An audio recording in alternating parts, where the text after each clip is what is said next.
Flamingo chef, show us what you got with cocktails and dishes that hit the sweet spot. Hey guys, Bill the Kansas Flamingo chef. Thanks for joining me for another episode, and today we're gonna make key lime pie. It's one of my absolute favorite summer desserts. I'm gonna show you how I make it. Before we can make a pie, we gotta make a pie crust. Now I know you can go to the store and buy pre-made graham cracker crust. That's fine. I personally don't care for them. And it's really easy. To make your graham cracker crust, you only need three things. You need graham crackers, powdered sugar, and butter.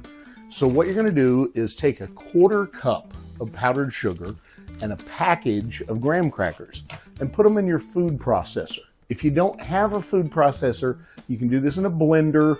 You can even do it in a stand mixer or a hand mixer. It just takes longer. And you just dump that in there and put it on pulse about 3 or 4 times or 30 seconds. And the end result is you get this soft cookie graham. Oh, that smells so good. But it's not done. So now we got to add the butter. All you got to do is melt a 1/2 stick of butter. You melt it in the microwave. It takes about 40 seconds. And just pour this into your food processor. Now, put it back on the machine and go back through the pulse routine a little at a time until you get the consistency of kind of wet beach sand, if you know what I mean. That gritty, wet feel. And you'll know it when you see it.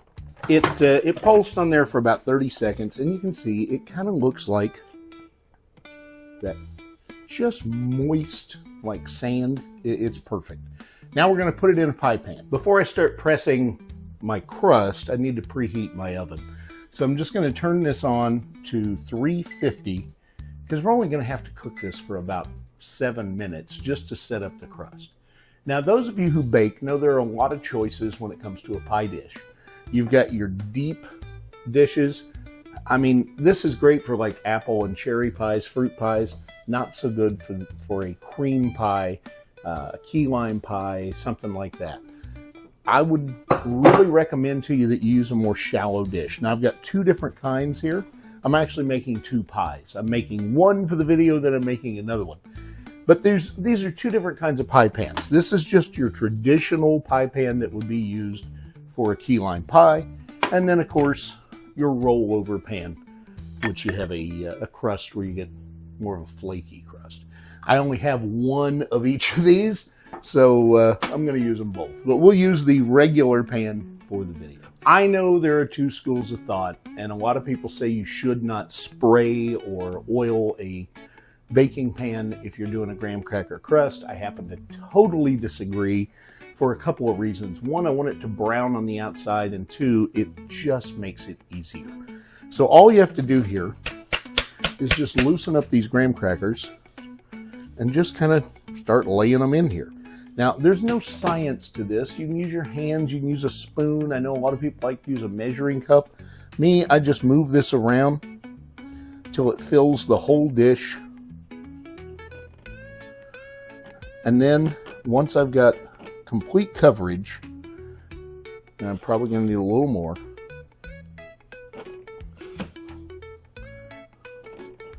then I take a spoon like this that you would cook with, and I just kind of press this against the walls of the pan to get it rolled and even. All right, it's time to make the filling for the pie. Now, obviously, for a key lime pie, you need key limes. There's only one problem. I've been to every store in Wichita. Nobody has any key limes. So we're going to do a substitution. And actually, if you're like me and you don't live on the coast, this is a way you can cheat when you can't find key limes. So these are just Persian limes, right?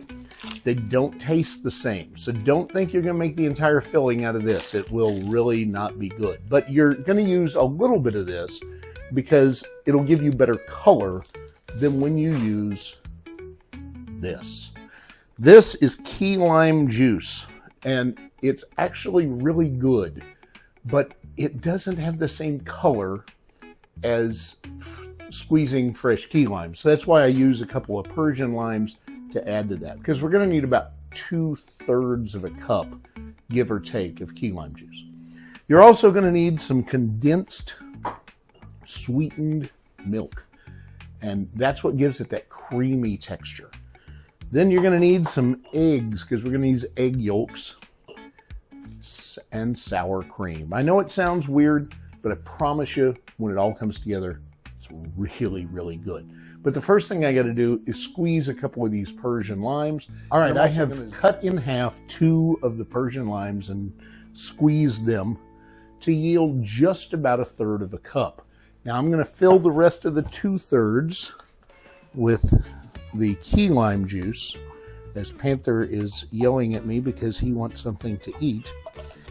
And we're going to dump that 2/3 of a cup.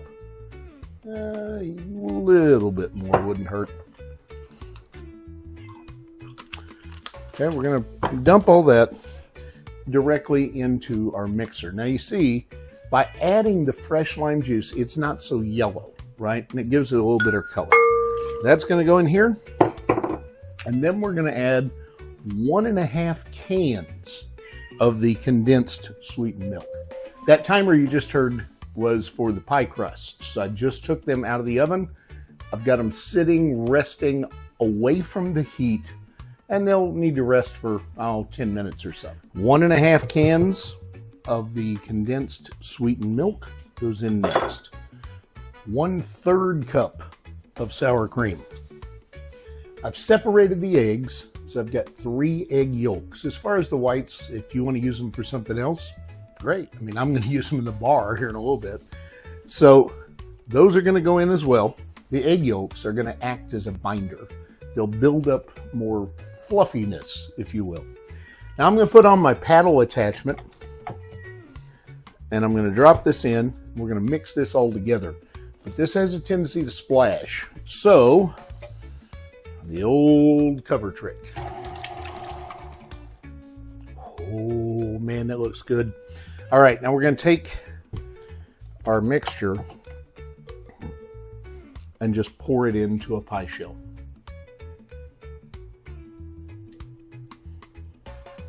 Now that is going to go back into the oven at 350 for about 15 minutes. But I got another one to make first. My pies will be done in about 10 minutes. Then they need to cool for at least an hour. And I like to cool them in the refrigerator, but whatever makes you happy.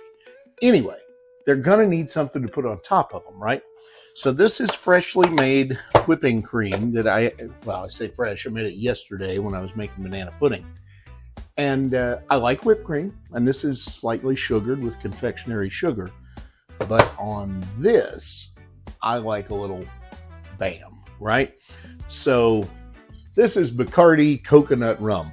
Now, if you saw my video where I made my own coconut rum, I would normally use that, but there's 2 problems. 1, I don't want the color in this, and 2, I've almost drank it all. So we're just going to use this off the shelf Bacardi coconut rum. All I'm going to do here is get some whipping cream in a bowl. Whoa. Let's not throw it all on the ground. There we go. And add a little rum beside it. And just lightly bring it together. Now the alcohol is going to break down the cream very quickly. So you're going to have to whisk it really good to get it back to that almost Cool Whip. I know somebody said it before I did. Consistency. And then, yeah, you put that on top of that, that's happy. 15 minutes later, that's what it looks like. Now I'm going to let these sit here and cool, for probably 10 to 15 minutes. Then I'll put them in the refrigerator and let them cool for about a half an hour, and they're ready.